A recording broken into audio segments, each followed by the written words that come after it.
Good evening. Welcome to Fate Mag Radio, the online voice of Fate Magazine. And I am Kat Hobson, your host. I'm so glad you're here because you know what? We are almost to Christmas, and I am so blessed beyond belief. I am welcoming someone tonight who is a dear friend.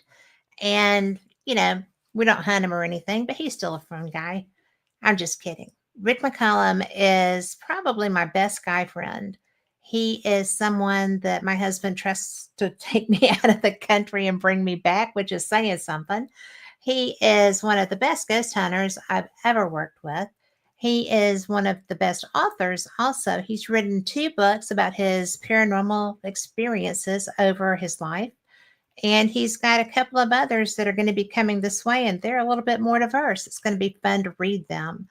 He is the founder of Hollywood Ghost Hunters. He has been in, I think, 72 films. We're going to get him to verify that. I may be low on that number. He is a fantastic stuntman. And I think that he is also one of the nicest humans I know.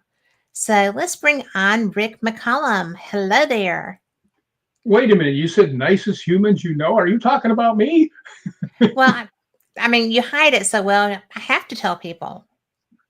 Oh, by the way, did you see that name pop up there, Lorraine I did see Dorsey? that name pop right up See, there. now I may be your watchdog while you're on overseas, but she's your backup. She is always my backup, and I'm hers too. So, in fact, we are going to be roaring around together on the Gulf Coast in less than a month. Oh, geez. I know. You may need to help David with the bail. I'm just kidding. We're going to have so much fun. And, you know, she is somebody that I've known. Have I known her? I haven't known her longer than you, but it's close. It's close. Those friendships are about the same length. And it's so cool because the connection in both was so immediate. And now y'all are that kind of friend too. So it's just such a nice friend group that we have. We've got Mikey who is working, every hour God sends. So he's not really, able to come on right now, but it's so much fun when we all get together. That is true. That's absolutely true. Rick's Scotland tour was amazing. Yes, it was. Yes, it was. That was because, we had the most horrible tour the first time, and we just kind of came together, and you coordinated primarily with, Lynn and Gary with the History and Hauntings tour, and then obviously Scottish Paranormal. And I say obviously, but they're kind of famous now, so it's tough to get with them. And you always make that happen, and they're the most nice people, also. And And then Inverness Paranormal, who were brilliant. Everybody that you knew absolutely were fantastic. actually, Lori corrected me on our length of friendship. we've So been friends longer than 4 years. we have been friends a lot longer than 4 years. Yes. But And it's not Inverness Paranormal, it's Highland Paranormal. Highland Paranormal out of Inverness. I'm sorry. Thank you for And they fixing are that. actually a TAPS group. They are. Yeah. And who else is Hi, Tom. hi Tom? Who else is that was there? Oh, and don't forget J. Craig Miller. J. Craig Miller has my heart. I am not going to lie. He is one of the nicest humans. Everybody there that we interacted with are. I mean, there's such a stellar group of individuals, and there's not anyone that wasn't beyond kind to us. And, our friends from Scottish Paranormal knew what that first trip was like because Gregor was a participant and was treated poorly in that. And so it was almost like everybody pulled out the stops to make sure that we had just the very best time. There were nights, Rick, that I went to bed that I wasn't sure where I was. So, I was like that too. we went to so many locations, and Lynn and Gary night of the History and Haunted tours they brought in family members to cart us around. Yeah, They Alice there. That was cool. was my friend. I liked him so much. And that was Lynn's dad. I mean, she Yeah, brought her dad. So that was really fun. yeah, it was quite a trip. There's no Yes. doubt about that. Uh, Trying to see now. You woke up in strange places. I woke up in a suitcase. So You did wake up in a secret that you couldn't get out of. yeah, So, I, that was just like, oh my gosh, Rick got sick while we were there. So I was kind of hoping that I had that would be the one time that I would want to have Lori's big red refrigerator the suitcase. There'd be more, refrigerator. yeah, more room in there. Yeah. So, but That's you know just what? I funny. really look forward to talking today because we had some of the most amazing things happen on that tour. I mean, We did. And and as they say, no harm, no foul, no blood, no ambulance. We all made it no back. ambulances. We all So made it back. a big plus. Of course, and you guys, you and Lori's thing, sometimes just being able to get out of the airport without injury is. Now we were not injured. I know That that's what I said. was no Being able to get out ambulance. without injury, that's pretty good. That was no injuries. Yes. I took her down at the Atlanta airport, guys, just so you know. But I literally took her to the ground. It was so awful. It was embarrassing, but it was funny Cats because we weren't squabble hurt. now. We're Lori. Yeah.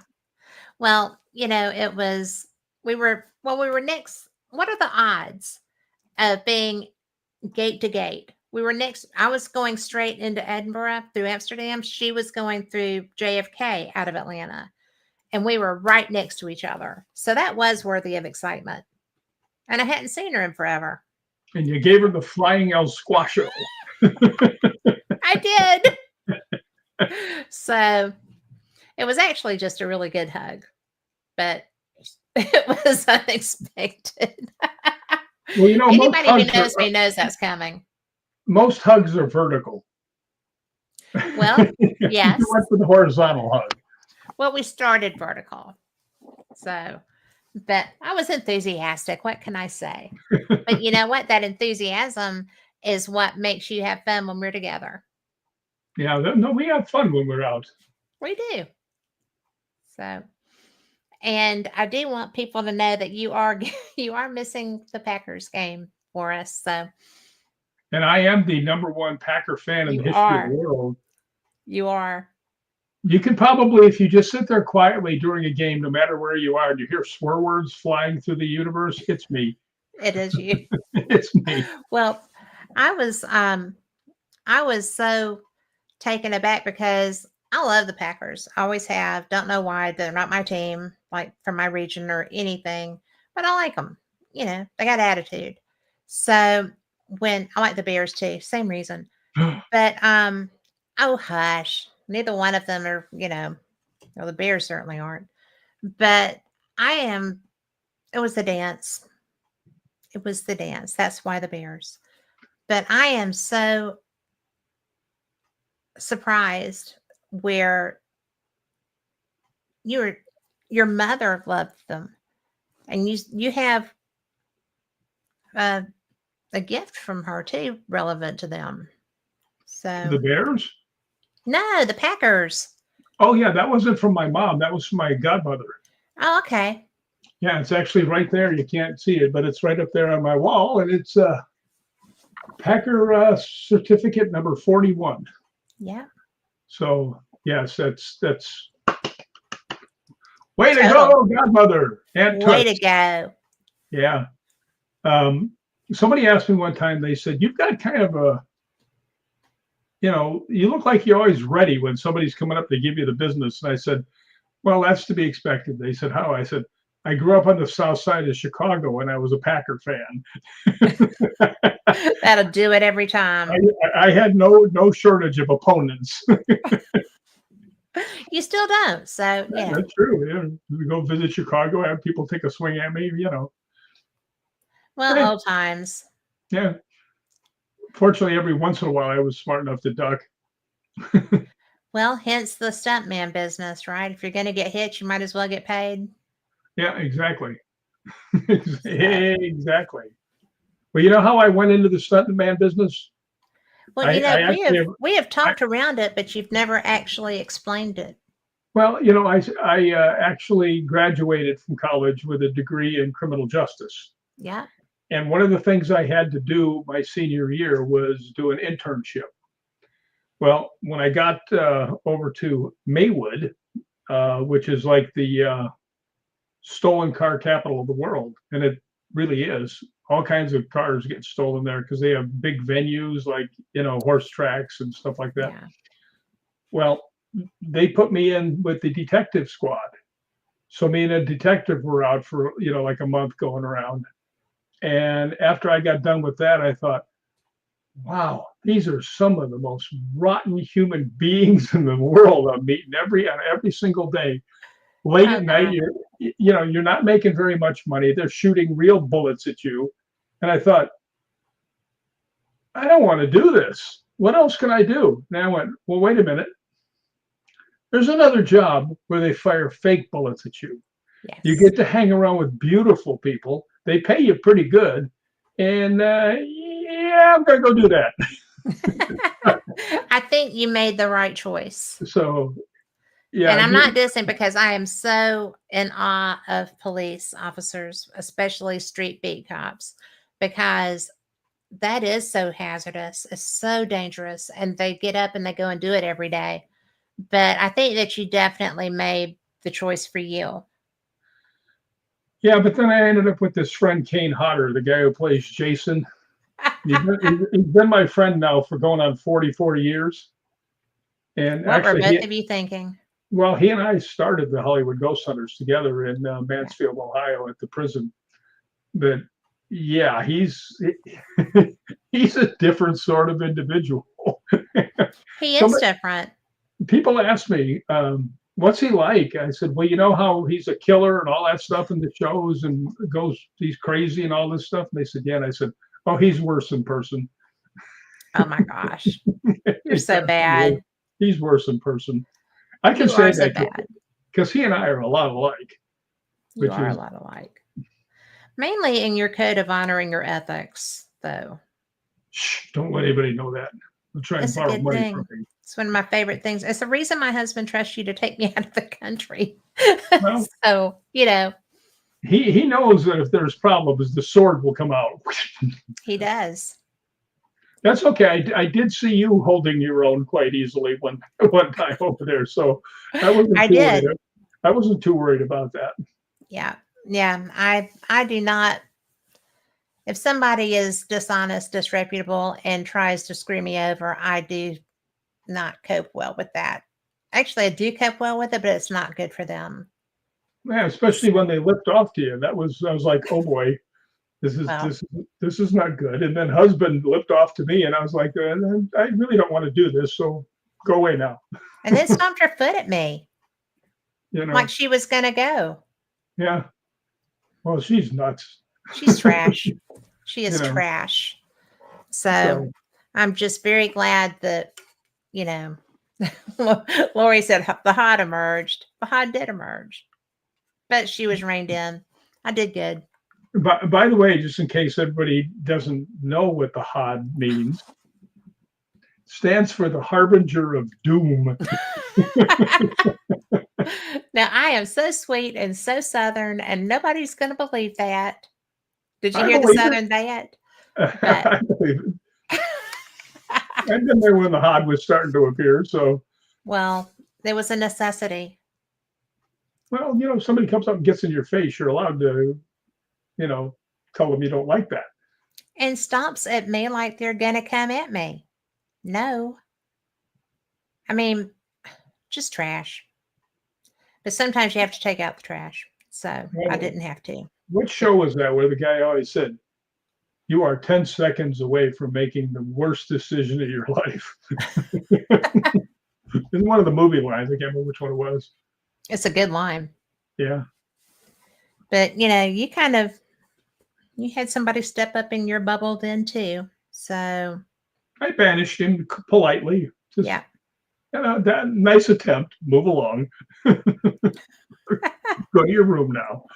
But in retrospect, how we coped with that situation is how our group that travels together now came together as cohesive as we are. I mean, Yep. because we were put in very difficult, uncomfortable places. For Lori and I, it was a dangerous place. And we came through that. And we Yeah. came through that as a unit of friends. And that includes the Bloomkeys. Jay was right there with you. Well, And that's why I had Rick's Scottish Invitational Ghost Hunting Tour, yes. because I was just trying to make up for what you guys didn't get to see. So that's why there was 5 of us, and I asked the other 4, where do you really want to go? Mm-hmm. Right. And fortunately, I was able to make that happen just through knowing the right people to ask. And then we got a whole bunch of stuff we hadn't anticipated, which Oh was my really gosh, cool. we got so much stuff. So that was pretty cool. And by the way, it is not Castle Menzies. I don't care what they say. It's Castle Menzies. I actually took a picture of the Mingus Falls Yeah. in Cherokee National Forest, and I'm going to send that to our friends so that they will see how you actually spell Mingus. Yeah, it's like it's Zies. That's not Gus. Okay, I don't care if you're Scottish or not. You could be Menzies. Yugoslavian, and that's not Gus. So yeah, I don't care what language it is. It's still Menzies. Well, you know what? I don't care because we got to go, and that was so astounding. Well, there is a lot of weird things. Lori Dorsey got called a murderer. You got shot in Culloden. If I had known, I would not have put Culloden on my list. Okay. Yeah, I'm sitting there looking at you, and you're holding your stomach, and you're going, ah! I was like, what? Something hit me, and like, holy cripes, here we go again. Well, but that's never happened until that trip. Well, it happened to you twice. It did happen to me twice, but I mean, seriously, that was not my normal experience at all. No, it was very out of touch. Yeah. You know, out of character, let's say. Yeah. And by the way, in your intro, you said 72. The last time I counted out the amount of movies I was in was 75. Oh, thank you. And if you count if you count a lot of the movies that haven't even come in, it's probably up to about 90. Wow. So there's a bunch. Tom McNicholas, who is one of the nicest, most mellow people I know, understands exactly how we felt. So we need to kill somebody. Get Rick. Oh boy. That's no. Well, you want to know something that goes on my resume? I can't dance at all, and I can't sing at all, and I've done both of them in the movies. And you got killed for it. I most certainly did. You died, and deservedly so. Well, I have to say, I've never seen you do either. Count your blessings. Just about anything that you do pretty okay. So, yeah, but it's dancing and singing are not them. Okay. I actually had the girl cut my head off and cut my heart out after I was singing in the bus, and she had me have the truck crash. So. What else? I didn't write it. You know, I think that I've seen one of your movies that you were not even a dominant character in, because I don't do horror. And it's so funny because we are besties and that's what you do. But I couldn't watch. I mean, I tried to watch some of the others and I just don't like that. You know what's really strange about that? I don't like horror movies either. Yeah. I don't watch them. You know, the only Friday the 13th movie I watched was the first one Kane did because he was my friend. Yeah. So, yeah, I don't like horror movies myself. I don't like Well, seeing people get hurt. exactly. I'm too much of an empath, and it just slays me. I mean, And you these are things too. where people are getting chainsawed, and well, specifically me. I have the worst chainsaw death in movie history. You realize that? I do. Me and Colton. I I saw the picture. I didn't see the video. Oh, there's a lot of screaming going on. I would think. I Yeah, mean, right up through the yin yang, that would and yeah, definitely do it. yeah. Well, it's the weirdest part about that whole thing. In this movie Hatchet 2, I get me and there's another guy hiding behind me, and here comes Kane with this 8-foot chainsaw, and he comes in. I'm shooting him, and it's not doing anything. Colton is scared. He's the comic element to the show, and he's shooting, the ceiling and the ground, and he's shooting everywhere but Kane. And my shotgun jams, and I'm going like this, and he takes the chainsaw, runs it between my legs. Colton is hiding behind me, so it goes between his legs. And Kane lifts us up in the air on the chainsaw, and we get chainsawed in half. Now, Adam Green, the director, had a little surprise for little Ricky here. Oh When I dear. went to the Oh, premiere down in Hollywood, we were at the yeah. Egyptian Theater, and this place was packed, right?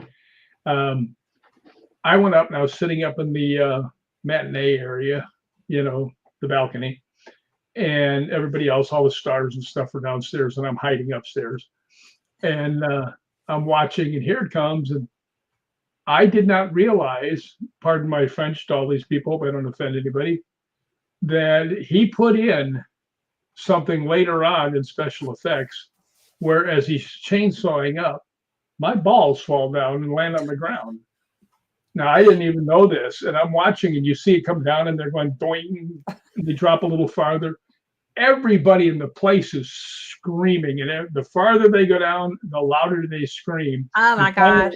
finally they land on the ground, and I look around, and everybody in the theater is going, staring at me, and I'm like, well, at least I got one thing to be famous for. But the weirdest part was Kane was in another city, and they were just finishing up. I don't know if it was Hatchet 2 or the start of Hatchet 3. And there's a scene in there because everything, the Hatchet movies are brilliant with Adam Green. And what he does is there's 4 of them. They pick up right where the last one left off. I mean, right now, I don't mean they go back and say, here it was, this happened. You're right back to where it ended. And what happened was he's fighting with Danielle Harris, who actually is also another member of my group. And she's only like that big, and she's ferocious. But she's fighting with Kane, and he's got her up, and he's choking her and stuff.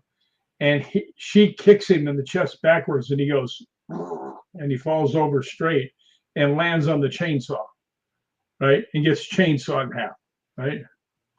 Well, Kane wasn't around, so guess who got chainsawed in half again? Again? I got chainsawed in 2 back-to-back movies.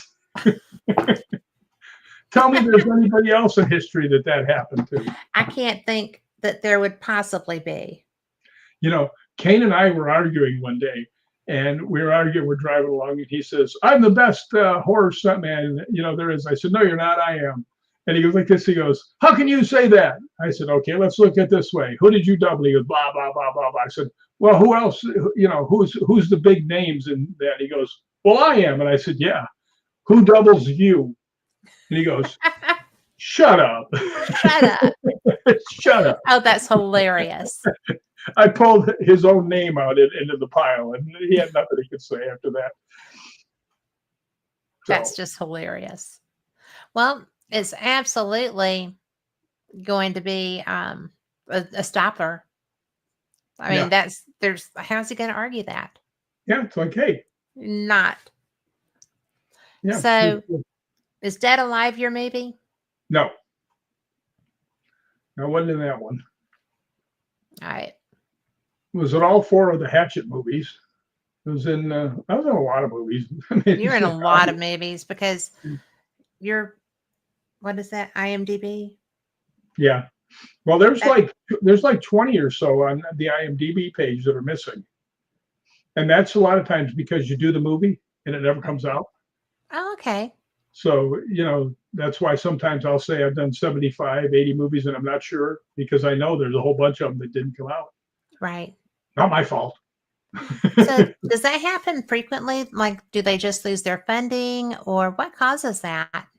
Well, they lose their funding. They don't find distributors. I mean, it's just, it's a business. And sometimes that happens, you Okay. know. So what do you know? I just didn't know that. I Yeah. thought if they were actually in production, they were going to go. Well, some of them lose their funding in the middle of the movie. But I still got the check, so I still did the movie. Well, there you go. Yeah. You know, I think that that's such an interesting career or such an interesting field to have your career in because so few people that attempt it really hit the limelight. But sure, I never And much hit the limelight because I was always doubling somebody. I can't say that because here's an interesting thing about my group, because it's usually considered to be me, Kane, and RA, mhm, right? They always talk about, well, Kane plays Jason in the Friday the 13th, and he mhm, plays Victor Crowley in the Hatchet movies, and he's done every serial killer known to man he played. yeah, R.A. Mihailoff played Leatherface, and then I was the title character in a movie called Dark Wolf. yeah. Now, where in the world can you find a group that the top three people in the thing all played the title character of a movie? That would You be it. can't. You can't. That would be the Um, one. so that's pretty fun. But they tried to kill me on Dark Wolf. I mean, you know how you can tell when you're going to do something that's really really going to mess you up is when all the actors and the crew come out to watch. And I was doing a scene where I was in the werewolf suit and I had to jump on the hood of a car and it took off going like 20 miles an hour backwards, which is very fast when you're standing on the hood in a werewolf suit. And we had these barrels, 55-gallon drums that were 2 across and 2 high, right? So this was a pretty good steel wall up there. Yeah. And as my friend is driving back like this, just as he gets there, he snaps the wheel. And you remember the old thing when you were on skates and you snap Snap somebody? the whip. He snapped me off the hood of the car head first into these barrels, and I went flying in there. And it was an interesting ride, let's put it that way. But what was funny is when I come walking out, one of the girls, one of the lead actresses, Andrea Bogart, comes running up to me. She goes, "Rick, this looks dangerous. You gonna get hurt?" And I went, "Yeah." She goes, "How bad?" She goes, "How bad?" I said, "Huh." I turned around, hopped up on the car, and looked at. I turned around, looked at. I said, "Let you know in a minute." But Your that one, personality is that one just is just knocked the living hell out of me. I got to tell you, I was laying there on the ground. I thought I was on Mars. It was like, well, I mean, holy cats. Of course you did. well, what was funny is that I'm laying on the ground, and it stunned me because I went head first into these steel barrels. And the problem was everybody's gone bowling. You know how the pins go flying? That's what happened with these barrels. And these barrels were coming at me, boom, bam, boom, hit me in the Oh my ribs. Hit me. gosh. I mean, I'm just getting the crap beat out of me. And then I finally go flying in past the last barrel. But the last barrel, this is a perfect thing to show you. Say this is how the barrel is, the top of the barrel. I Yeah. went over the top of it and landed like, say, this is me, right? On my back on the other edge, went bam, and got thrown up in the air and hit me right in the lower back. And boy, Good grief. I thought I broke my back. And one of the barrels came flying up and hit me in the side of the head, right in the ear. And I'm laying on the ground. I rolled out of the camera thing because they didn't want to see the wolf anymore. And I'm laying there, and Robert Pendergraft, who is a special effects guy, who is also a member of Hollywood Ghost Hunters, comes running over and he's taking off the werewolf head, and he's going real slow, making sure because he's kind of wondering if I broke my neck or not. And Right. I'm just laying there, and my friend Richard Friedman comes running up. He's directing, and he goes, are you okay? I said, well, I'm only up to my waist, but so far so good. Right. And they take the helmet off, and there's blood just coming out of my ear. So now they're all thinking I have brain damage, right? But I know what happened. The barrel hit me right at the edge and cut my inside of my ear open. So they're going, "Oh my God, he's got mad." I said, "Nah, it's just a cut in my ear." And they looked and they go, "Oh, okay." So Richard goes, "Is there anything I can do?" I said, "Can you say those three little words I want to hear?" And he goes, "What's that?" I said, "Perfect, moving on." That means you don't Yes. have to do it again. And he looks around, he goes, "Perfect, moving on." So that was pretty cool. I'm so glad you were okay, Yeah, me too. relatively speaking. Me too. Yeah, I'm Did you have surprised to I get made it through. stitches inside your ear? What's that? Did you have to get stitches inside your ear? Nah, it all dried up in, matter of 3 or 4 days. It was all Because crusty in those would there. be hard stitches to do. Yeah, but yeah, boy, that one walloped me too. You get a 55-gallon steel drum come flying and hit you in the head. Yeah, the hard part Yeah. about when you're doing stunts and you're flying through the air, you want to be air aware. You want to know where you're going to land. Yeah. Well, I'm up in the air, and every barrel knocks me a different direction. So I'm up here, and I'm like, okay, where's the ground? Okay, what's going on? Whoops. Finally, I ended up splat landing on my back, which Oh is my what gosh. that's what I was aiming at, trying to land on my back. So Well, yeah, but because whatever plan you were trying to structure wasn't working no, not even because close. you couldn't control that. Yeah, that was all just. There's some of the things that the term because I use it all the time around you. There's some things you just gotta get slobber knocked, Yeah. right? And what that really means, it's a stunt term, and it means you're going to hit things so hard it's going to knock the slobber out of you. Yeah. And that's what happened there, boy. Just pow, pow, pow, pow. I got hit from everywhere. Is that the So worst time that that's happened to you? the worst time, Yeah. um, that was one of the ones that was bad. The other one that was really bad was Project Metal Beast. And there's a Project scene Metal in what? Project Metal Beast, and it's a 7-foot tall metal hybrid werewolf and robot, right? Oh, And Barry Bostwick is who I was doubling, right? okay. And he goes up, and that's like his friend, his creation, and it turns on him and it hits him, right? And he goes flying. So Kane comes up to me. He goes, "All right," because I was doubling Barry. He goes, "What are we going to do?" He says, "I want you to fly through the air, number one." He says, "But I don't want you to do the typical thing, land in the boxes. Because anytime you see a movie and a guy gets thrown, he lands in the boxes, right?" And I'd walked over there and I'd gone up to this steel door. It was a roll down steel door because it was at a water factory. This is a big door, giant door.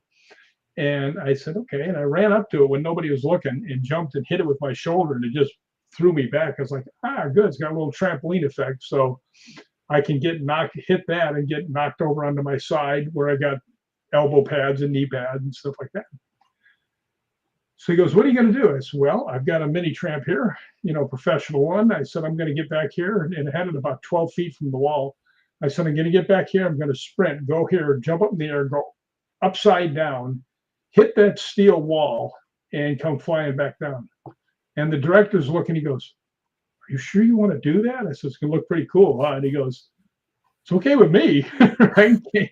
So I turned around. The funny part was there was two young guys standing there talking to Kane, who was off to the side, and they yelled action. I go sprinting. I go up in the air, and I hit the wall so damn hard, it goes backwards instead of kicking me this way. And I go straight up and down from about 3 feet high, right on the top of my head, straight up and down. Boom!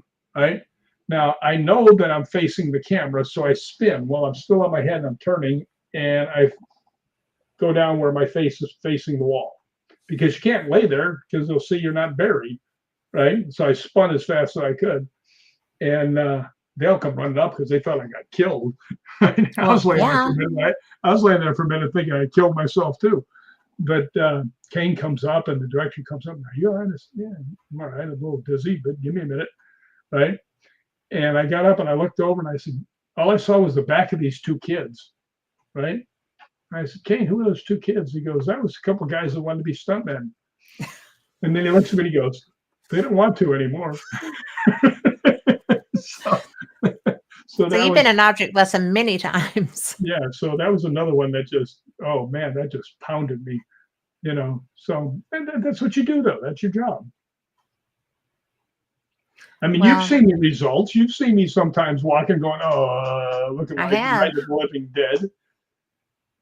I have seen that. But it's never long lasting. No,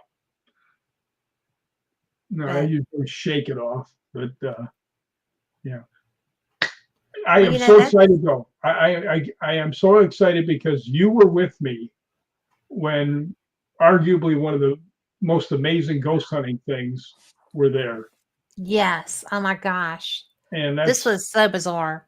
I want you to tell them what happened because I don't want it to sound like it's all me, but you were sitting right there. So, and Well, I was. And in fact, you and I together, well, you included my interpretation, you know, you wrote this article for Fate because this was probably the most bizarre. I know it's the most bizarre paranormal experience I've had, and that included getting shot at Culloden and beaten in the head at the Writers Museum. But this was, it just seemed like we went to Balgony Castle, which, for those that don't know, is probably Rick's favorite place in the world, one of them. Certainly for the paranormal, and because his friend the Laird lived there. And the Laird passed after we left Scotland on our last trip, and not Rick's last trip, but on our trip. And so when we got to Balgony Castle, Rick was kind of wondering if the Laird was going to be there for him. And we all did because they had a very, very special relationship. And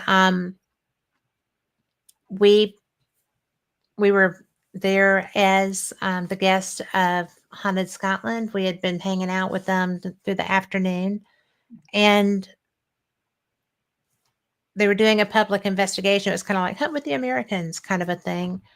And it was so special because we were in an area of the castle that was not part of the castle. Like, here's the castle, here's the gatehouse with the museum, but the Laird's workshop was right there, and he was the best woodsman. I mean, not woodsman, but he was the best wood carver, and he was also a certified, nationally recognized leather carver also. But his doors were astounding. Everything that he did was astounding. He was such an artisan. But anyway, so Rick didn't understand why we were in this part of the castle. And when the new Laird, Stewart, came in and was explaining, the area, and I didn't know. And I felt like if we were going to be there, that we needed to know what the objects in this museum were. So he gave us a lesson and, explained everything. It was amazing. But there was also a replica of the castle that Stewart and his dad had made. And it was, in a case and everything. So, and then the door behind us was directly into the Laird's workshop. So it was very personal for the Laird. And it was so funny because we had several groups, and the first group came in, and it was you, myself, Lori, Mikey Thompson, and Julie, who is Mikey's. So we were, or he's hers. Anyway, they're a couple, but we were in there, And we had REM pods, we had everything electronic sound making that there was. I had my digital recorder. We were just doing a EVP session basically. And Rick started it. And it was so off the freaking chain, because Rick starts talking everything, every K2, 5 lights, every rim wide open. Mikey's REM pod that's sitting on the counter on the museum case in front of me. I mean, it was so wild. Mikey looked over at Rick and said, "Bro, my REM pod don't do that, bro. It doesn't." And so I'm sitting there looking at it, and in the dark, it's looking like fireworks, right? It's looking like the lights are climbing the antenna. And Rick is over sitting there holding his K2. And he's like, "Well, it looks like this is somebody who's accustomed to paranormal equipment." He actually said that. And then, there was, I wonder, and everybody is sitting there like, "Come on now, dude. You're a bright boy. Come on, Rick. Come on, Rick." And your face was just full of wonder, because when it dawned on you that it was the Laird, you were so moved and so overwhelmed almost. And I was frustrated because my camera had perfect full battery. My camera kept turning off. It was like, "No, you're not going to film this. This is Rick's." So, I finally just quit after about 17 times. But it was the most bizarre, beautiful, and special moment I've ever had paranormal investigating. And I'm going to cry. Look at you. Quit that. I'm Don't just make me sitting cry. here minding my own business. But it was so Um, special. I oh, mean, it really was. I've never ever had an experience similar to that. Not even in some of the most haunted locations in the world that I've been to. And because it was personal, that was a spirit who loved you, that you loved back, and y'all's connection was instantaneous when you met. Y'all were so connected. And he came to tell you bye. But there's more to the story, which I just There found out. is. The thing I forgot to tell you, I said I can't remember. Yeah. Heather Besser, who Yeah. people will remember from being on your show. Beautiful Right? psychic, just so you know. Well, actually, she's a medium. She's a medium with If psychic anybody's abilities. looking for shirts from me, all cotton 2X. So I'm not a medium. But anyway, But she is. I said, you ever, the Laird at Balgony Castle, can you ever pick him up on? She goes, yeah. She goes, I had just a second ago, and I was getting ready to tell you. And I said, what was it? And he said, tell the secret. Nobody knew about this but you and me and a couple other people. Yeah. Right? Because he had told me a very big secret. And finally, because stuff that came out in his obituary, Yeah. and I saw it after he passed, and he was very, let's just say he was very high up in the remaining Knights Templar, would be Yeah. the best way of saying it. They had Knights Templar functions at his castle, and I mean there was so much Knights Templar stuff going on through the castle. But one Every of the weird room. things, It was in every room. things that was actually happened when we were doing that, two things actually, was Lori's sitting right next to me. We both have K2 meters. Yep. And both of our K2 meters go all 5 lights and lock. Mm-hmm. We can't get them to go. I mean, what happened in there was just an explosion of energy. It was.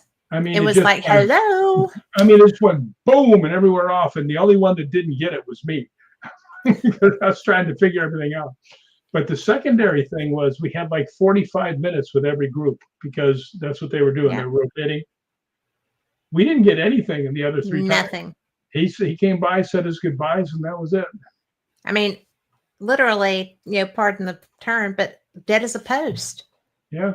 He was done. He was done. And I think that whoever else is there often respected his time. Yeah, it was amazing. But what was interesting, and I don't know because I still have not asked, and I talk to the guys all the time. I don't know why I haven't asked, but someone in there with us kept saying, Greg said that there was a code word, that you would have a word. Can you say the word?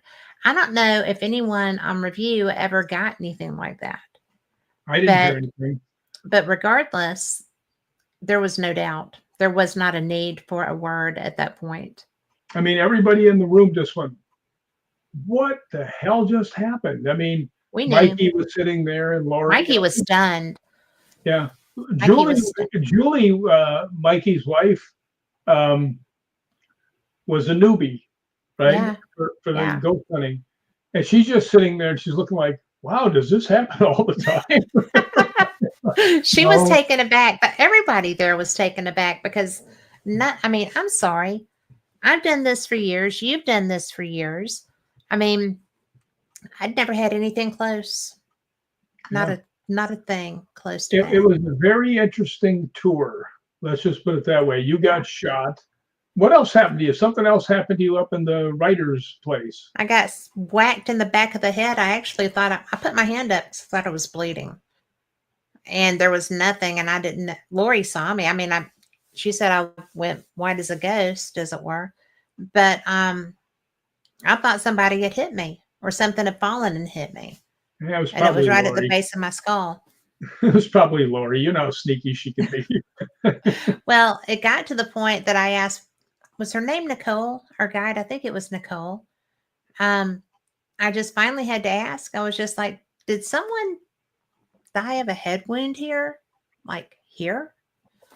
And, Jay Craig just kind of looked over at her like, did they? And she said, well, actually, yeah, there was a man who fell on the stairs and they brought him in and provided care for him and stuff. And he passed away. And I was like, oh, she was like, the papers relevant to his care and everything are in the room you just walked out of. Wow. And I said, oh, well, we're done here. I'm done with this. And that's what got me, in both of those occasions, the Writers Museum, it was just kind of showing me, didn't realize that was so strong and stopped. Yeah, I left the area, I went downstairs, but it didn't continue. The Culloden experience, we had to leave, and I was never so glad to leave an area of investigation in my life because it literally took my breath, and I did not know how I was going to walk all the way through the battlefield. And, so you, Lindsay, and I left, and that was such a blessing because I was hurting. I didn't like Culloden because I was really mad when I saw what happened. Yes. I just couldn't believe what had happened. It's like, you guys actually ran from over there. It had to be over 500 yards. It was well over that. Yeah. I always said it was about 700, but it was a long way away. Yeah. And it's all muddy bogs. And the guy sent this Scottish troops over towards the English guy who are already ensconced with all of their weaponry. The Scots didn't have a lot of the weaponry. They were more hand-to-hand stuff. And they just got annihilated. And I was like, this is the stupidest thing I've ever seen. 1,435 Scots died. And charge that group that's got guns. Yeah. No, I don't think so. They did take out several hundred of the English, but but it was like 300 and something, I think, 3 or 700 against 1,735 Scotsmen that died that day. And if they were down, the English came through and finished killing them if they weren't dead yet. And then they went to go find their families. Yeah, they And didn't people survive. wonder why the Scots have an attitude. Yeah. Yeah, well, they do. Well, you got to remember too that most of the Scots have Viking blood. So I Yeah. mean, when you figure out that Scots how scrappy they are, and you come from the Vikings, they're pretty scrappy people. Well, the You know? Scots ran the Vikings off. Well, they did indeed. Well, the So, first what happened was the Vikings were very well known for sneak attacks yeah. on the coast. That's what they did. They'd come up in the middle of the night, they'd get everybody out, and they would attack when nobody was awake. And Yeah. so they were kind of hit and run kind of guys. Well, somebody tipped them off about the next time the Vikings were coming, and the Scots were just kind of all laying in wait. And then when they had a fair fight, the Scots wiped them out. And Yeah. except for there was probably maybe 50 to 100 of them left because of the Vikings. And they said, okay, here's your two choices. You can assimilate here and become good citizens, or die. What do you want? You get to choose. Assimilate, please. So Yeah. a lot of the Scottish blood is mixed with Viking. Well, that would explain a lot. Yeah. So So, Tom yeah, McNicholas, I'm sorry. No, they're a scrappy bunch, the Scots, I'll tell you. They still are. But Tom said that he has a secret code word also, and we have one. We do, and you're the only person that knows what it is. Yeah. No, somebody else said it to me one time. I went, "What?" I must have said it on your show. You may have. Because this one girl said, "Oh, and here's your code word." I was like, "How'd you know that?" She goes, "I heard it." Oops. Yeah. Well, but it's actually so fitting because for people that don't know, we met at Scarefest in Lexington. The connection was immediate. We've been friends ever since, and we're great friends. And so we talk a lot. And when I was in Key West and got hurt and came home, you were the designated entertainment by choice. Oh By no. choice. So anything but that. I know, right? But that's where because you were hurt too, and you had been through knee injuries, and you were my support system, right? David had everything he could do. He was struggling to take care of the house and take care of me and run a business and take care of all the animals. And so you were my saving grace. And yeah, but you had your redheaded backup. not then. Not so much then. That's true.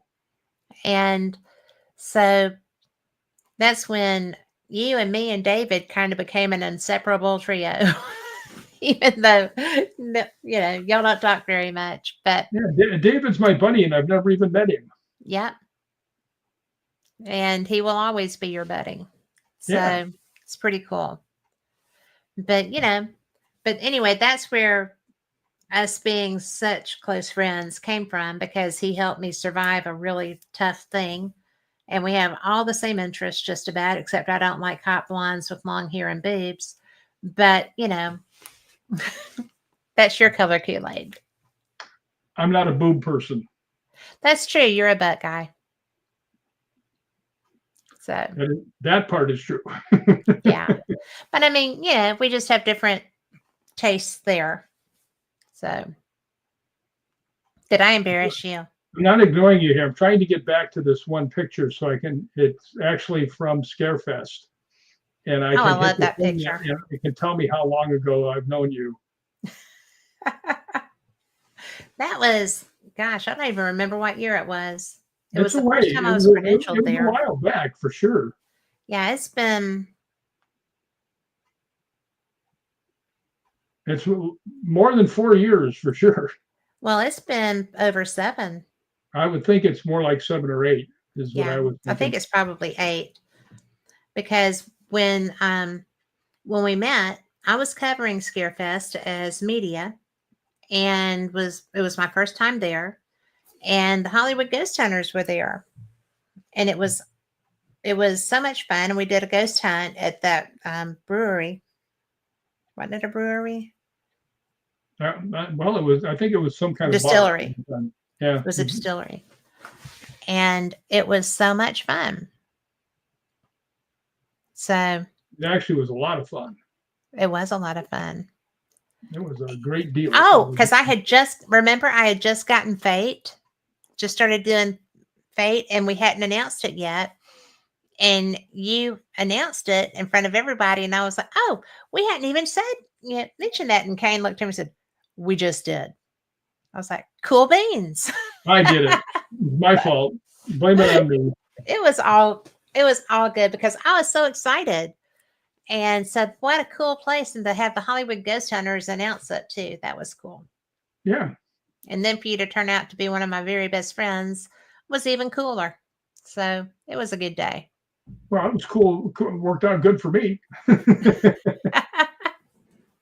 So what Although you did call me at 7:00 in the morning yesterday to wish me happy birthday. Like, I did.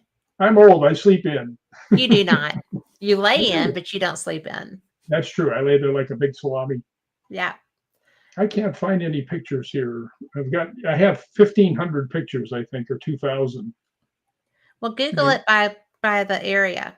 And I do actually have just a very preponderance of dog pictures. Wonder where he came from. I don't know who would be sending you dog pictures. No, they're ones I took. Oh, okay. I feel better now. Could be that hairy little ape that lives downstairs. The precious hairy little ape that lives downstairs. No, I may not ever see him again at this rate. Well, you never know. Well, this is pictures with Cheryl Plum in it. There's Sophia Temporelli. Sophia Temporelli. Well, here we go. That's us. That's us. And that was when we first met, which we're kind of huggy for just meeting, but you're huggy with everybody. So, but that was a good time. I was heavy. What does that mean? Huggy. Oh, huggy. Yes, huggy. I do hug everybody that goes by.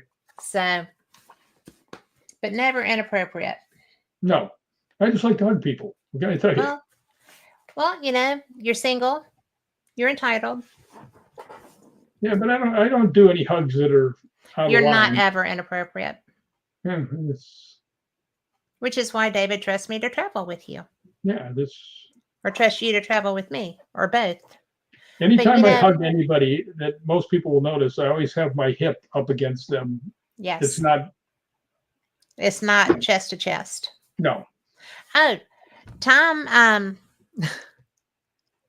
McNicholas said that he knows Keith Age's code word. So that's funny because I have investigated with Keith Age at a bowling alley of all places in Tennessee. And that was so much fun. Did you get to bowl? No, it wasn't. It was a defunct bowling alley, or at least it wasn't rolling that night.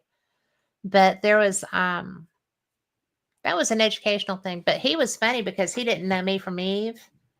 And so somebody I knew was going as talent with him. And I just went ahead and bought a ticket and went on up there. And so I was just doing my thing, going through because I didn't know anybody else that was there. And it was a good time. There was some stuff happening. I wouldn't expect that. And he kind of looked over me and says, you're an investigator.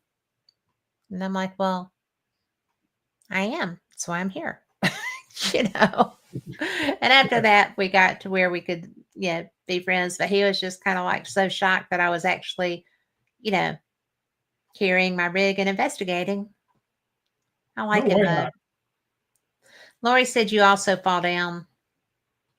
I've been known to do that, yes. But And not during the movies. yeah, you fall I get down, but I always get back up. get back up again. Yes. I get knocked down. I get back up again. Yeah, Ain't I nothing took gonna one of keep the you most down. hellacious spills you'll ever see when I hit this cement pylon in Scotland. Oh, And that was so scary. yeah, and you guys were right behind me, and I'm looking up in the sky, and these pylons were like up to your knees, Up and to they your were cement. knees. And I'm walking along, and I hit both legs onto the pylon and went head first over them, and was able to get my forearms out in front of it. Boom! Save the But I hat. did have a heavenly experience. As soon You as I did. hit the ground, I started levitating, and I'm like, "What the hell is going on?" And there's a restaurant right there where I fell, Yeah, and all the without staff people proceeding. came out and grabbed me and lifted me up off the ground. And I'm like, They did. "Whee!" Are you okay, sir? Are you okay, sir? Yes, just And you launch me were. on down the way. That was just kind of like, and I was so impressed with your stuntman skills because the first thing you did was get up over the head, and you never lost the hat. You had the hat as you, Gotta have the hat. yeah, as you came over. But those were the kindest people. The Scots are just so special. Yeah, but you know what? I have another ghost hunting story for you, Tell me. which you weren't standing there when it happened, but you know what happened. We had walked, according to Lori's walking thing, her app said Right. that we'd walked 9 miles that day. Hmm. Now I need 2 knee replacements, and walking that far was a little rough, Yeah. right? Well, we're inside this place in Inverness, this one graveyard, which Yeah. the coolest thing I ever saw was Julie, who we didn't really know if she was going to be in on it or not, if she's going to Yes. take to it. I'm walking through the graveyard and I looking off to the side. I see her all by herself with her little K2 meter. And Getting she's into going it. down. I was like, oh, she's hooked. She's Yes. hooked. But I'm walking around and I'm with this girl named Kimberly, who I didn't know. She was a guest of Highland Paranormal. And I'm walking along with her and I'm looking around trying to find a chair or a bench or anything to sit on, big rock, and there's nothing around, and my knees are starting to wobble. Hmm. And I look and there's a tombstone right next to me that looks like a coffee table. Yep. It did look just like a coffee table. Un momento. I am on the radio. Gotta go. And that's how he does that. Truly. That was my brother. I can afford to be mean to him. But anyway, I see this thing. It looks like a coffee table, and Mhm. it's a monument. And I just leaned over and I said, look, I mean, no disrespect, but I can't walk another step. I have to sit down. I sit down. Now, my K2 meter had not gone off one time in the hour and a half I'd been there. Yeah. Right. And I sat down and instantly it went all 5 lights like this as soon as I touched it. And I was like, oh my. Right. And I said, Yeah. are you telling me to get off? Boom, 5 lights again. And the girl's looking and she's like, whoa. Right. Yeah. And I said, can you give me 30 seconds to regroup? My knees I don't think I can stand up. Right. And it twinkles between 2 and 3 and it just stayed there. And then after about 30 seconds, it goes, boom, 5 lights.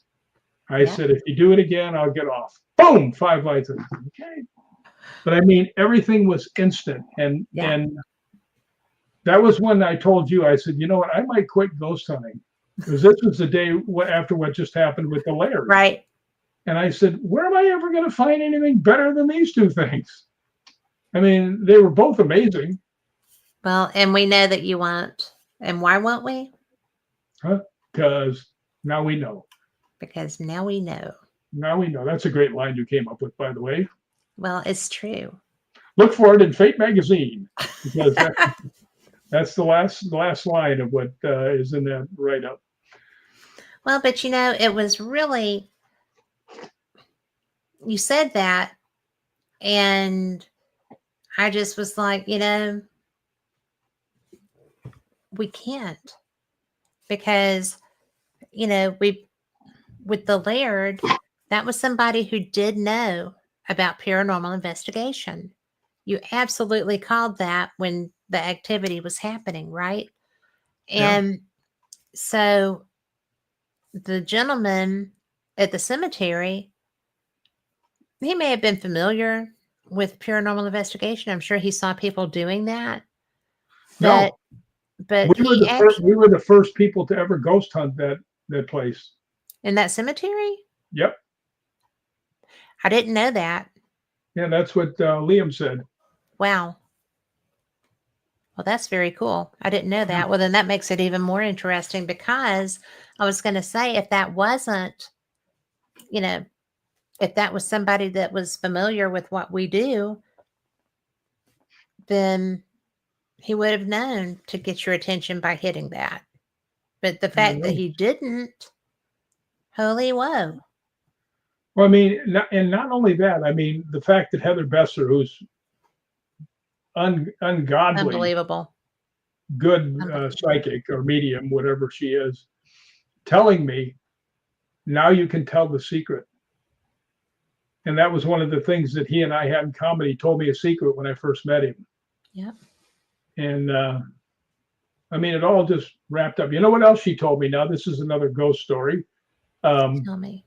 And you know where we were at because I showed you where we were staying. You guys were farther down. You and Lori were farther down. I made sure you guys got the better lookout over the water and everything else. And it was so appreciated because it was gorgeous. Yeah. But And I was there by myself before. This is at St. Andrews University. Now, if you go there during the summer months, they actually use these as hotel rooms, Mhm. and you get a pretty good price on them, right? Yeah. And it's right in the middle of where everybody pays $300 to $500 a night. And I mean, it's right across the street. You can it's amazing. So, Yeah. first time I was there, I went upstairs. I'm on the third floor because I wanted to get a view.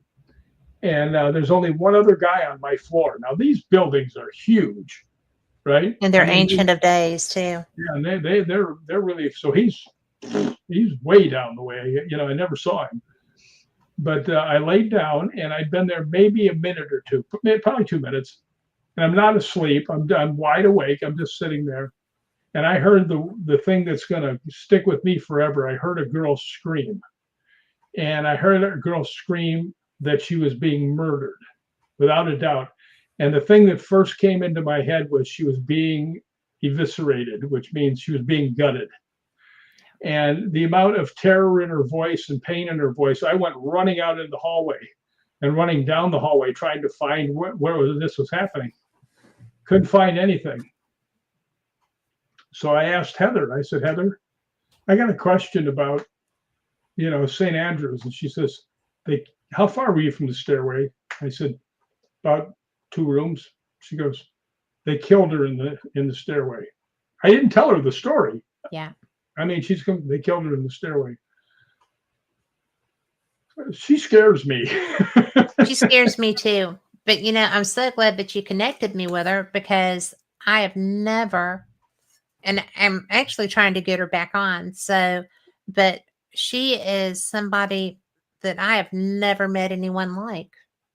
And we know people that do these things, and it's just kind of a weird thing that this particular person came up because you reached out to me and you're like, you're not going to believe this woman. You have got to talk to this woman. And I'm like, why? And you told me, and I'm like, well, get me in touch with her.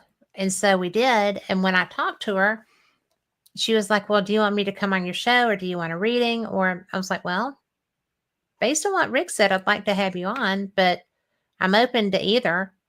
And so she just started. And she blew me away too, because she told me that I had dogs around me, which that's all over Facebook. Anybody's going to know that. But she came out with a specific name that wasn't who I thought would be with me right then. And then, she came up with 3 men's names, and one was my dad, one was my deceased nephew, and the other was his dad, who was also deceased. And I was just like, And I never feed. I never feed. I was like, I know. I know that name. I know that name. I know that name. And I'm always really careful with my inflection and everything. And so when we got through, she was just kind of like, well, was that okay? And I'm like, well, let me tell you who those people are. And I think she was blown away by how blown away I was, because we both were just like, oh my gosh, Well, I have look a at feeling you. that happens to her every single time. Well, I think so. You know, You know what she did with me? She was, we were talking and she was, I mean, one after the other, nailing it, nailing it, nailing it. And as she was getting ready to sign off, she goes, by the way, your grandmother wants you to remember the glass. And I'm thinking, what glass? What is she talking about? I don't get it. And then it dawned on me. She had a famous poem that she just absolutely loved, which I had actually taken out and put her picture behind and everything else. And this is after she was signing off. And I don't know if you can see it, but can you see the name of the poem? yeah. The Man in the Glass. And what it is the poem, and it's nice because she used to tell me that all the time. It's about you can rule the world, but at the end of the day, when you look in the mirror, you have to like the man that's in the glass. Yeah. So when she just said, yeah, and your grandma's saying, remember the glass. Enough said. Where does that come from? I'm the only person that knows that.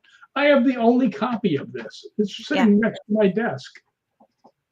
I mean, she's amazing. She is amazing. And you know, you put me on to some really good people a lot. Scottish Paranormal springs to mind. Well, That's I do believe that Scottish Paranormal is the best ghost hunting group in the world.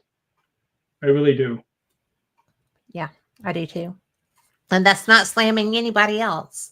No, I'm just saying that they're so professional. They have taken to television with Haunted Scotland. They've maintained that same professionalism. They are writers, they are photographers, they are mediums, they are, you know, nice one of people. them speaking much better English now. Hi, Ryan. But, you know, I mean, it's just so. Oh, is that his name? You couldn't tell, could you? Ryan from the telly. I love you, Ryan. Don't beat me. So I'm just kidding. People say that to him all the time. Well, you know, he's on Haunted Scotland and now he's on Yes. Haunted Ireland. Ireland, yeah. And everybody makes a thing of going, oh, you're Ryan from the telly. And it's an inside joke. Yeah. And we were at Balgoni and I walked in, I go, hey, you're Ryan from that. He goes, you shut up. You've done 75 movies. Well, I did it to him when we were in that cemetery when we had the cookout. And I walked up and I'm like, oh, you're Ryan from the telly. And he was like, I love them. They are the nicest men. You got Gregor, who grew up in St. Andrews and has written now at a guess 25 or 26 books. Gregor, he's in the 30s, I think. No, he's not there yet. Last time I heard this, that he had Haunted Parrot. He's under contract to do like more. Yeah. But I think the ones that he actually has out is like 26. And they're all good. I'm running out of spaces, Gregor. I'm not. Keep them coming. I'm running out of places to put you. And just so y'all know, there is an archive of my show with Gregor Stewart. So you can find it on Facebook. You can find it all over the place. But yes, Gregor is someone you can look on the X account, because I think that he was on Fate. So for those that don't know, I do 2 radio shows, one on Wednesday, one on Sundays, and I love both of them. But this is so much fun when I get the opportunity to have friends who have been on both. And it's just because I love getting to share you. There's a lot of people, believe it or not, that don't know you're a ghost hunter. I don't know why. Yeah, I've only been doing it now for, let's see, 58 years. Yep. Yep.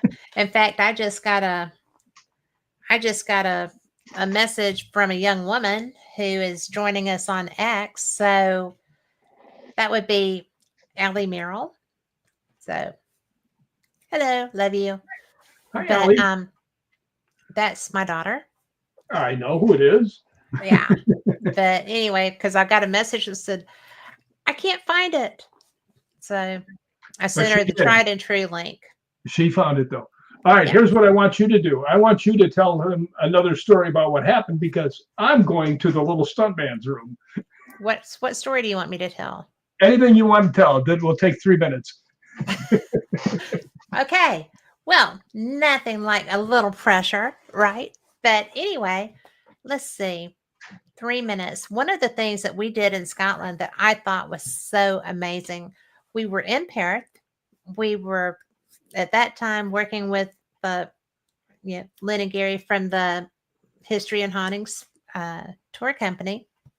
It was so cool because when we were there the first time, we went through Greyfriars Kirk and Haymark in Edinburgh. Well, when we were actually in Perth, there is also a Greyfriars cemetery.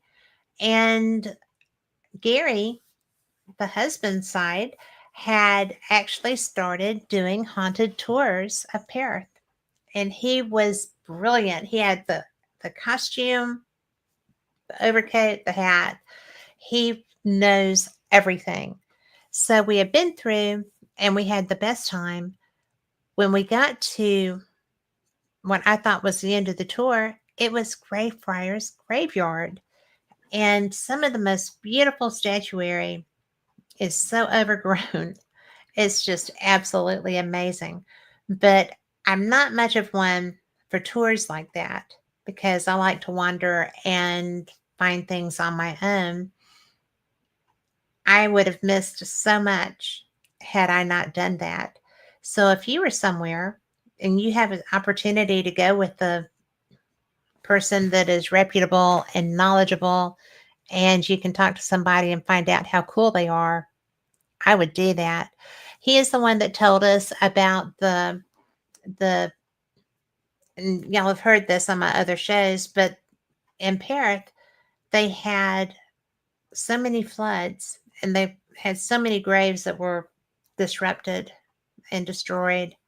And there's grates when they actually came through and dug up these these graves to be able to relocate them. There are drainage things and they have ghosts in them. So I was telling them about the roads in Perth, and that was probably my favorite thing. Well, one of my favorite things in Perth with the drains that have the ghosts in them. Yeah. I thought that was so nice that they had those. But I thought it was interesting that we had visited Greyfriars in Greyfriars Kirk's cemetery when we were in Edinburgh, and then we also got to visit the one in Perth. You did not, but it was so brilliant. Have you been in it yet No. on a previous trip? Mm-mm. Well, I was just telling them what a great haunted tour guide that Gary Knight is with the History and Hauntings tours. So he was so dapper. He had the top hat, he had the overcoat, and he knew his stuff cold. It was perfect. I believe I was investigating my bed. You were. Rick caught the crud like nobody's business. And we were a little bit worried about him, especially, just because. But look, here you are. You pulled through. We're so I'm hard, excited by that. I'm hard to kill. What can I tell you? Thank God. Keep that up. So I would yeah, miss you. everything about Scotland was just amazing. And now look, let's go for a commercial. Let's do this. Commercial announcement. I am lucky enough to be the ambassador for May Hernan's secret. What is it now? Secret Ireland tours. Yes. Secret. And we are going to be going through Ireland. starting in Dublin. Yay. And myself, Kat, Lori, Mikey, we're all going. Well, I have to. I'm the ambassador. It's kind of They're my going to job. insist that you be there. Kind of that I should be there. But it's going to be September 1st through the 9th. And the real nice thing that she does right now is she lets you pay in installments for these things. Yes. Most people don't. And I mean, we're going to go to the Hellfire Club. We're going to go to Lep Castle. I mean, we're going to go to, if you like ghost hunting, we're going to go to several really good places. Now, I've been to Hellfire Club, which was amazing when I was there. And Lep Castle, I had enough. I don't even like talking about that place. Yeah, that was pretty rough. Yeah. But yeah, they're both world famous. They say that Lep Castle is the most haunted place in the world. You think so? From when I was there, Hellfire Club was more active that day. You had a family connection to Hellfire, though. That was true, and I think that's why it blew up. Which, boy, that was an amazing thing. You know, it's funny when I tell people this. Half the time I'm saying it, and I think I'm lying, because it's just too cool. Should I tell them what happened at Hellfire? Yeah.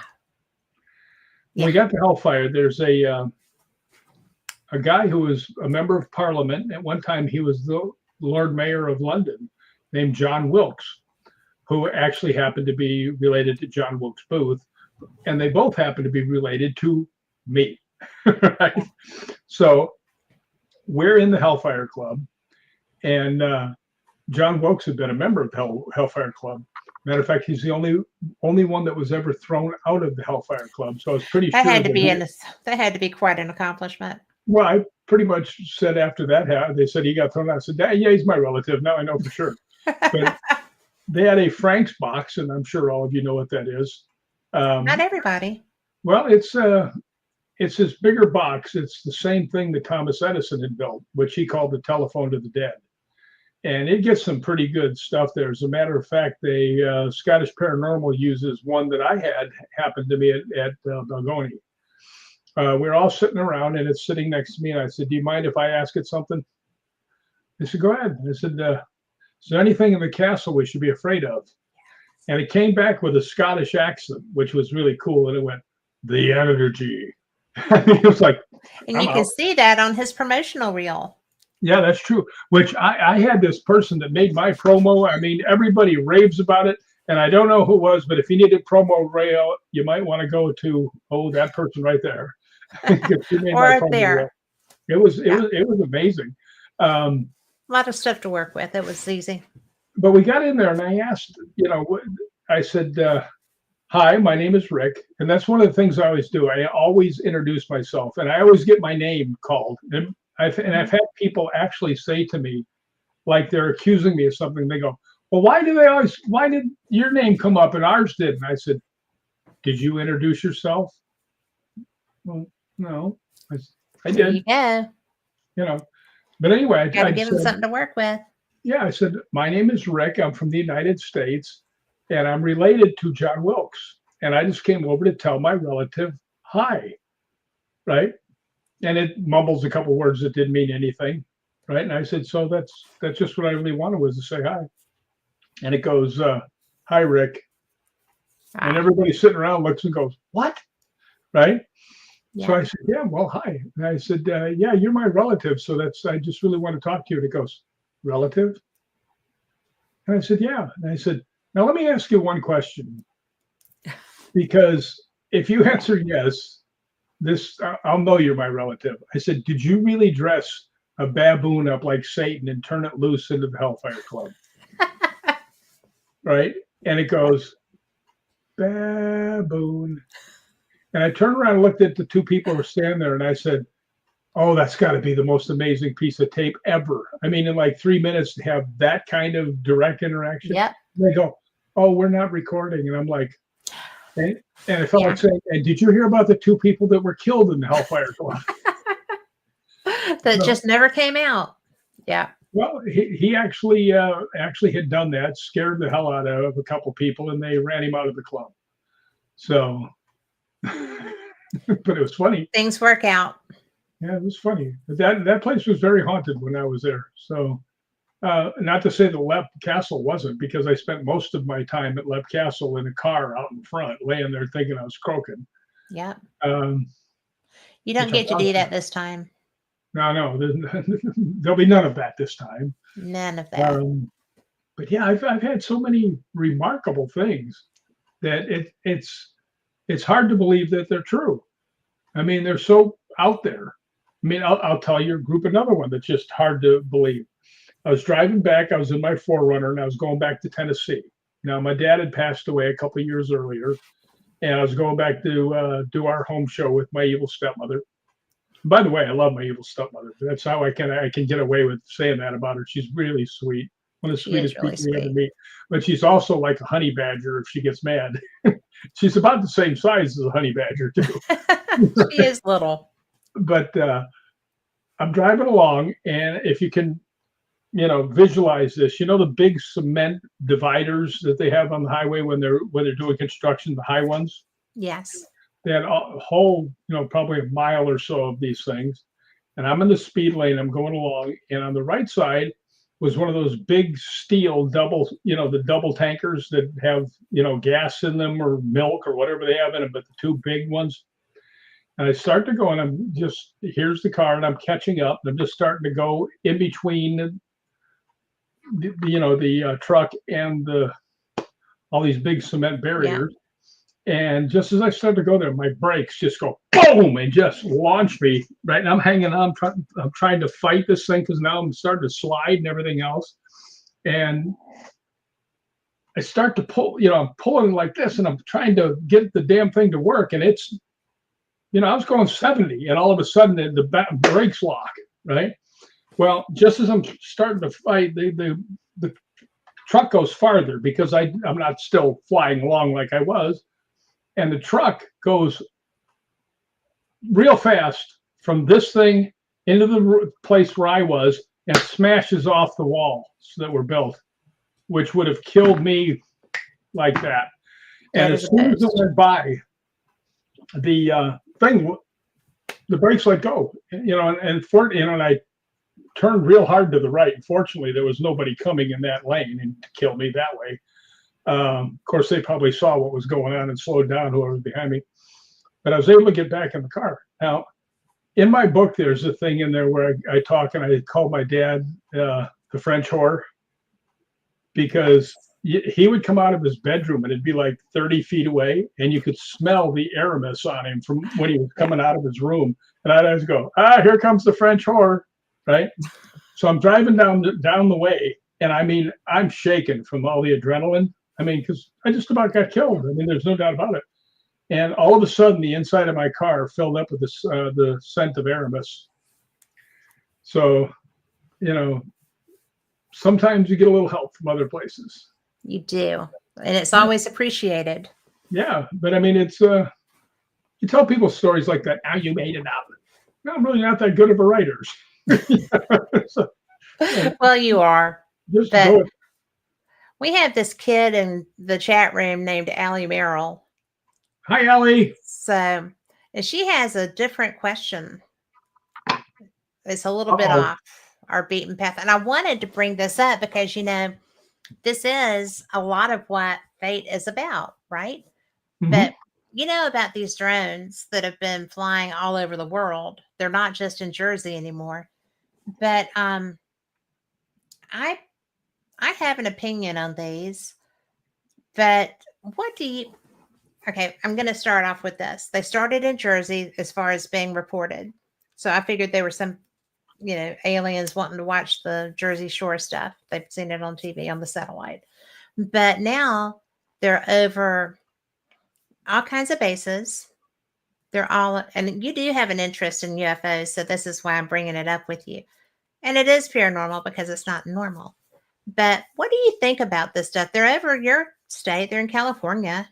They're everywhere. They're actually over all of our bases, Rendlesham, everywhere else over in England. And I do know that there are Chinese submarines that are off those coasts because they've been being reported. What do you think this stuff is? Aliens or bad guys or both? Well, I don't think it's aliens because aliens probably wouldn't come be that blatant. And the fact is, a lot of them, they all have lights, Yeah. right? You don't really see lights on the UFOs. Mm-mm. So I don't think it's that. I think it's just people who got a wild hair up their butt and found out that nobody was going to do anything. So more and more people came out just to press the envelope.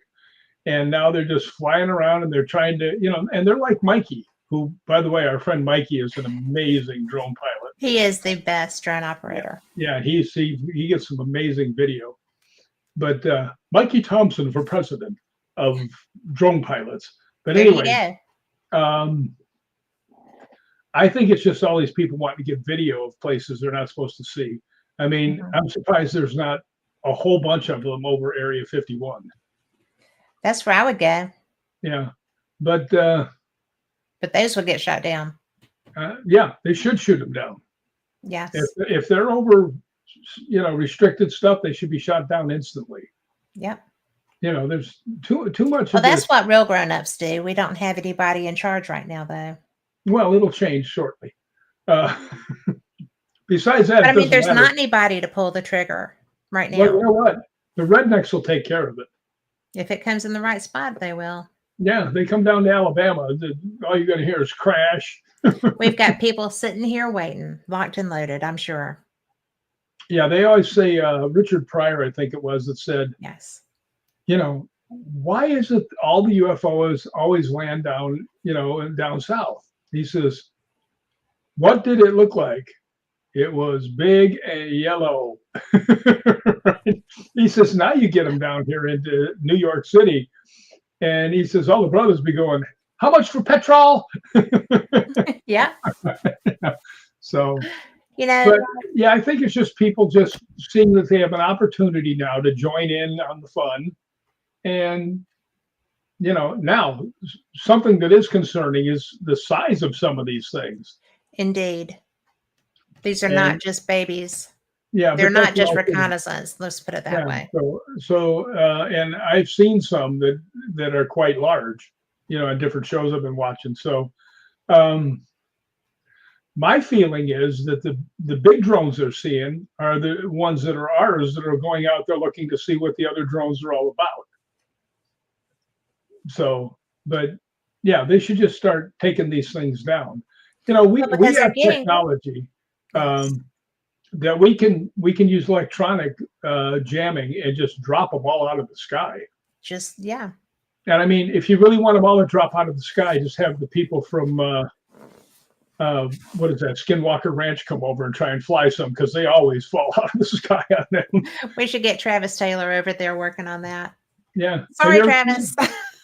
No, but I mean, you ever seen whenever they try and do whenever they try to do all the drones at Skinwalker, they all come crashing down. So get those people to come over and turn their stuff on and just drop them out of the sky. Well, Allie has a good point, says, but the FBI won't comment. And it's interesting they're allowing it. And I think that it is interesting that nothing is being done about this, because regardless of origin, and I have seen UFOs, and they do move a lot differently than what we're seeing. But my husband said these are not, they're not satellites, they're not anything, because they're moving erratically. Mm-hmm. Stuff that we have, most of it won't go in circles or, go up and down and drop the way that they're moving. And Allie said, love Skinwalker, but these aren't crashing, and they're not. But I think that if they were UFOs, that they are UFOs because they're unidentified as far as we know.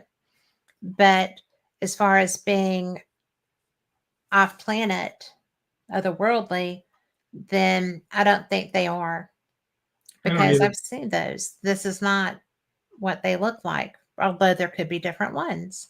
Have you ever seen the ones that Mikey got? Yes. The 3 lights? Yes. That's one of the most amazing ones I've ever seen. Yes. But yeah, I don't think there's a lot to that. I think that's all a lot of people just joining in. You know, there's something happening, and they all come out and bring their stuff, and now it's just let's have fun. Well, now But I the fact think that that, we don't know what the hell they are is and we're very just letting them stay. disconcerting to me. Well, there's precedent for this though, because we had a balloon go over Oh, Minot, go over all these other two places. balloons.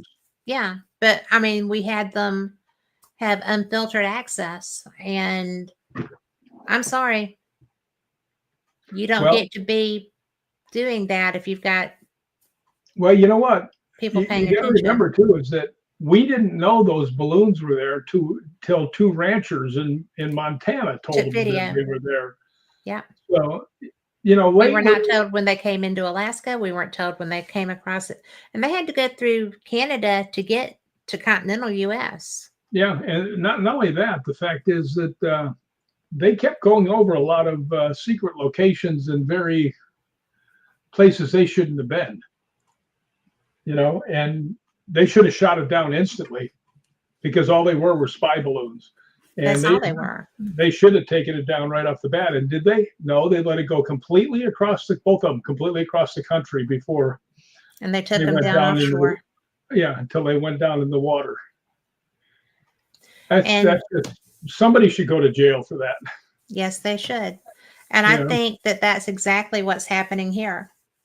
could I be. I think mean, that I think that bad players are fully aware of our political situation mhm. and that they're being confrontational in the hope, and the fact that nobody has had the balls to take one of them down yet. Well, I'm telling I you, mean, but then again, you don't know what kind of payload they're taking. So are you going to take that down over a populated area?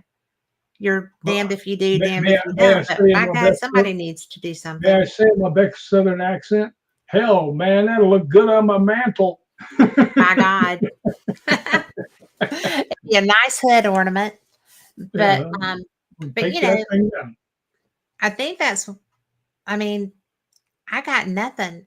I think it's the most bizarre, dumbass thing that nobody's doing anything about them. Excuse my Well, French. here's something strange that I don't know why they're not doing this. A lot of people don't know this, but we do have the technology to turn your car off while it's driving. Yep.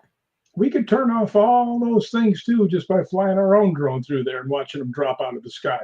Yep. It doesn't really seem It's that not. hard to fix, you know. Yeah. But it's Well, it's Allie. not. That was a great question.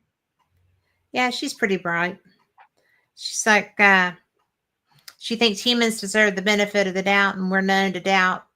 But this is too widespread online. This seems exploratory and allowed by government. And I agree. And I think Well, that the government that's allowing this should face repercussions for that decision, but they well, won't. we had 592 places where our own cities were burned, and nobody did anything. Yep. Right. So the fact that there's drones up there, you think they're actually going to take care of that? Nope. No. And it's just a matter of it's really not that hard to take care of. You go out one night and you blast the shit out of everything that's up there, and then you say the next day, anything flying in the United States, that this is what you're going to get. Yeah. And starting tomorrow. So I think that the best option, though, truly is just the disable them, oh because yeah, we don't know what kind of payload they're carrying, if any. yeah, that's true. Well, of course, then again, our drone person confessed to the guy that was in charge of the monuments and the drone stuff right next to him, and he's going, "Yeah, I snuck it in there, nobody knew." And I went, Oh my God. "Mikey, We're all going to jail in Scotland. you do know that the guy sitting next to you is in charge of all that?" And he went, "What?" I said, "True." Looked like two side order of grits is what he looked like. Love you, Yeah, Mikey. but Jay Craig's a good friend. Jay Craig's a good friend of mine. So yeah.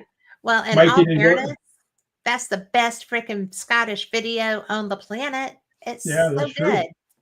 But we'll play that for y'all again one day. Yeah, I'm trying to get Mikey to have time to come in. He's kind of booked until the end of the year. Yeah, he's got some talent with that drone. There's no doubt about it. And as a ghost hunter, he's a brilliant paranormal investigator. Yeah. He's The one thing I patient, he's remember so much intelligent. is when he went to help Lori backwards up the stairs and he hit his head on the cement thing. Yeah. And fortunately, I had seen it. It was going to happen, and I We were got over in there. the oh come on, the We're labyrinth. down in the labyrinths. Downstairs in the labyrinths is where that happened. And that was so the tunnels, but it was really interesting.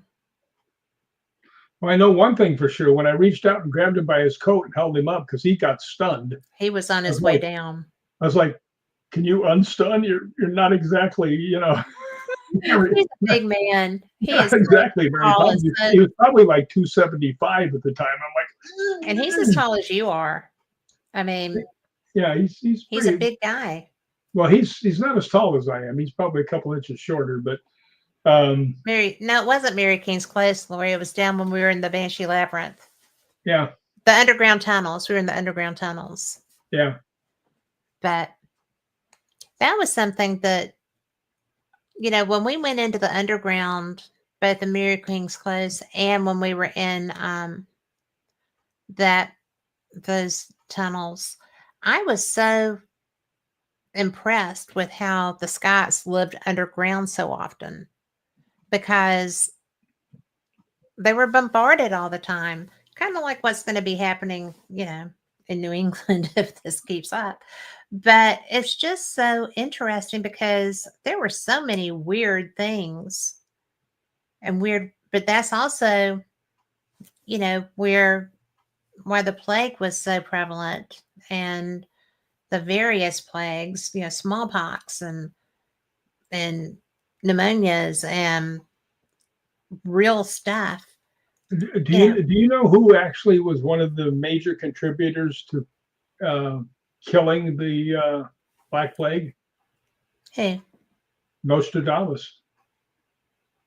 A lot of I people don't had know not that. known that.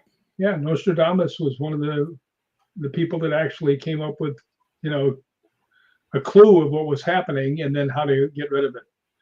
And yeah, Really? he never gets any credit for that. By the way, he and I had the same birthday. Uh, Also, not the same year. Well, I was going to say you look very good for that. Yeah, So, 'cause he was born in the 1500s, but yeah. well, when you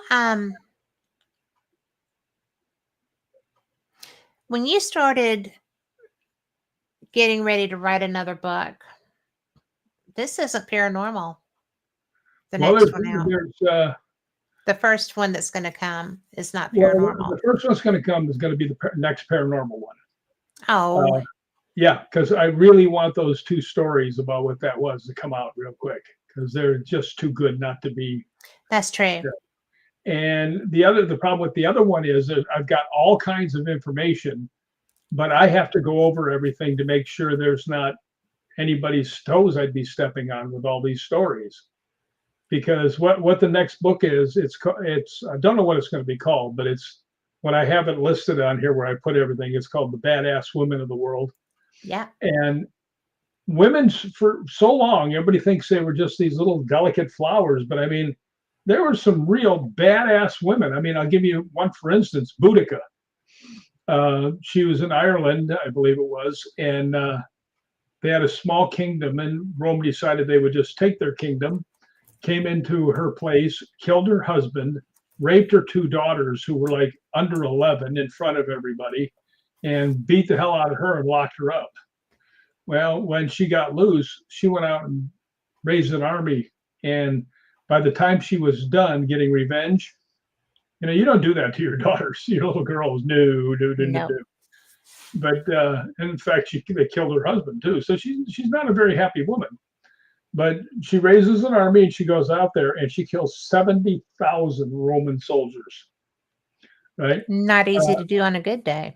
No, and actually totally leveled to Londinium, which wasn't London. It was another city named Londinium. And another one, and she just flattened both of them. Boom, just totally destroyed both cities. Unfortunately for her, she had gumption. Let's put it that way. I was going to say a different word that was anatomy wise, but made of steel. I mean, she wanted revenge, and I mean, she was out to get him. But what happened was she wasn't up on all the trickery and deceit that the Roman soldiers were. So what they did is they had a group of them where they saw them and they all took off, down into this valley. And her and her group, she had a big group. I think they said she had about 70,000 people at the end of the time. And they all went charging down into this valley. And all of the Roman archers were up on the top and just started shooting down into the valleys and took them all out. So, they didn't actually go face to face. They just started shooting from up there. That's So, cheating. but I mean, it's like women like that. And, it doesn't take much for people to catch on. I mean, what is the thing everybody says you never mess with? A mama grizzly. Yeah. They never say a daddy grizzly. It's a mama grizzly, right? And who does all the fighting and hunting for food among the lions? The females, right? So I mean, even in the animal world, the women are more vicious than you think. That's true. So, but there's so many things. Like, for one, Hedy Lamarr, beautiful girl, brilliant, world famous actress. She invented Wi-Fi. And she invented it during World War II to be able to pass messages that the Germans couldn't catch on to. So, and then she patented it and she gave it away to the government. You know how much money that woman would have been worth? Yeah. But she was one of those rare things, a patriot. Yeah, and she wasn't an American. Nope. She did it anyway. But there's so many stories like that. I mean, I got about 100 stories like that. But the problem is, I keep sending them to you too. Sorry, should I stop? No. Okay. Send it to me. That could be put too. Yeah, but there's just so many like that are just, there's a whole bunch, and a lot of people don't know this. There were a whole bunch of very bloodthirsty women pirates. I mean, that were just, they'd just throw you out in the water, let the sharks eat you. And I mean, they were just. Well, they catch you first to get their attention. Or just throw them right on top of the shark. Boom. That'll get their attention. But I mean, there's so many super famous women. There's something I have on video. It's from 1928, I think. And they have these barnstormers with the airplanes, the biplanes. And one of the biplanes was up and its landing front nose cone fell off. I think I sent this to you. And they flew up next to her, and this girl's standing on the wing with a tire. She gets off, climbs underneath to the other plane, puts the tire on, and then gets up there and stands on the biplane wing for it to go down and land. I'm like, holy crap. Girl's got to do what a girl's got to do, man. Once again, anatomy of steel. Let's put it that way. I mean, but that's what I'm saying. I mean, Marie Curie. I mean, they always say, well, she invented it. Yeah, she also died of radiation poisoning. Yes, she did. But yeah, there's so many people. A lot of people didn't know. Everybody knows this is Sparta, right? Yeah. What they seem to forget is that the Spartan women were known to fight right up at the front battles with the men. So, there's a lot of stories about the women actually fighting in the wars. And you are Spartan, so that hits home. Yeah. Well, there's other ones that I've come across where they're the very first topless duel between two women of sophistication. They called each other out, and one of the things was you had to take all your refinery off so they could tell that there was nothing there, no metal plates or anything to protect you. And these two women went out and went stab city. So that seems extreme. Yeah, well, it's a lot of stuff like that. There's one of a girl named Mary Ann. I can't remember. I think she was in Germany. And this guy raped and killed, I think her daughter was 8. And he was one of these real smug, smiling jerk-offs. And she's in court, and he's up there, and he turns around, he smiles and laughs at her, and she goes, emptied the gun into him. So mom wasn't happy. So, Well, sometimes you just have to take care of business. well, you know what? The reason I wanted to do this is I keep seeing all these memes. Oh, you can do it. You can do it. You can quit babying the women. The women are just as strong and as anybody else. Just turn them loose and get out of the way. Well, that's pretty much true, as any person that's, made the wrong decision in dealing with theirs would know. But we are getting low on time, and we have a really good question for you. Let her rip. Well, you travel, and you have traveled so much. And let me find the actual question. Let's see. Well, it's going to take me. Oh, there it is. So she says, I know Rick is a world traveler. What takes you to the next place? Something that catches my interest. If there's a story or a location that just seems to be way above the others, that's where I'm going to want to go.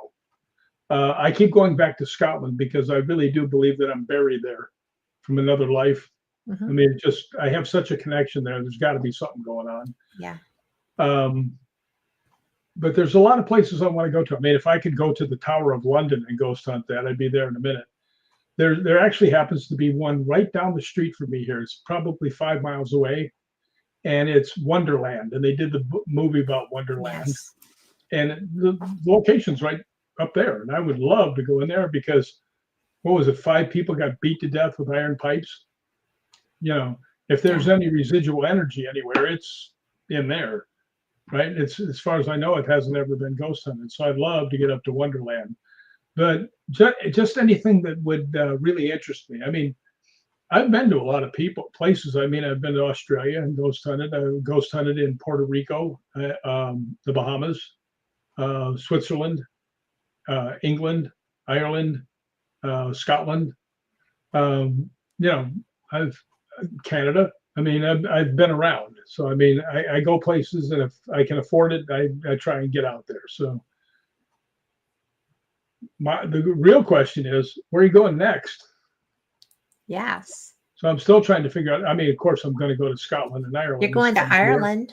Yeah. You're going to Ireland at the end of next year in September. Yeah. Well, I'm going to go to Scotland before that. Yeah. I think I'll go for a couple of weeks and go over there and terrorize the countryside. But there's a bunch of places. I may go back to England. England is very haunted. Well, yeah. I went to one place that was just off the charts haunted. What was it? Actually, one guy, he just went down and went out. And I mean, I was performing, stuff to get him back functioning and everything else. So it was pretty interesting. And then he says something. We finally get him back to the car park. He's back. He's up again. He goes, well, let's go back. And I looked at him. I said, if you think you're going to go back, I'm going to knock your ass out and stick you in the boot because we're not going through that again. Yeah. So, yeah, it was. I have wanderlust. Let's just put it that way. I mean, I'll be going back to Tombstone. If anybody wants to come down and hang out with me for a day, I'll be going to Tombstone. I think I'm going to go over to some other places like Jerome in Arizona. There's just other places for me to go hunt. I did have somebody that was going to go with me to a couple of these places, but I changed my mind. Yeah. Because she wouldn't let me play with her dog. And that will do it for you. Yeah, that's enough. That's all I need to keep me from playing with my little buddy. So, yeah. But yeah, just if something really catches my interest, I got to go check it out. Well, that's what we do. Well, if anybody out there has a really good location, let me know. And if you have any really good locations in the Southeast, reach out about that too, because just about anywhere is worthy. Do I know a ghost hunter in the Southeast? I think so. You might. It's a possibility. And your henchman with the big red suitcase. My henchman with the big red suitcase is going to be making her way south in a couple of weeks. So we're going to do some investigating while she's down. So that's going to be fun. Well, there's a lot of stuff down there. I got invited the other day to go up to David Owen's house. Oh, really? Yeah, but I just didn't have it in me. I was like, I'm too pooped. I think that I would probably, I love David Omen, but I would probably pass because I think that it's about time to let those spirits rest.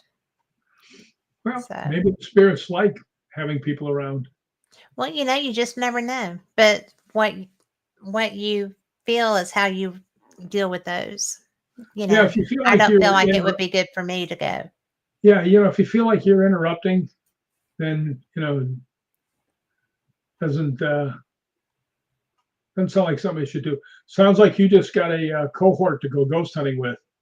I do have a cohort that's ready to go ghost hunting. She wants to go to Scotland.